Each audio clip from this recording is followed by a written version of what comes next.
திருமயிலும் வடிவேலும் துணையெனவே கொண்டே நல் அருள் பொழியும் உனது மனம் அலைகடலில் கண்டே கவலையினில் எனது மனம் அலைவதையும் சொன்னே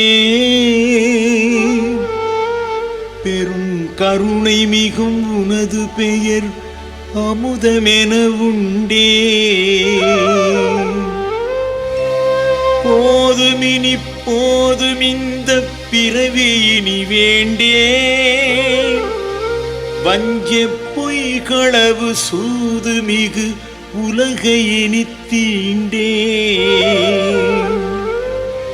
ஆறுபடை வீட்டின் ஒரு வீடெனக்கு வேண்டும் உன் சீருடைய பாதமலர் பணிந்திடுதல் வேண்டும் பாசமென நேசமென பரிதவிக்கும் நெஞ்சை பெரும் நாசமிகும் பிடியகற்றி நல்ல வழி செய்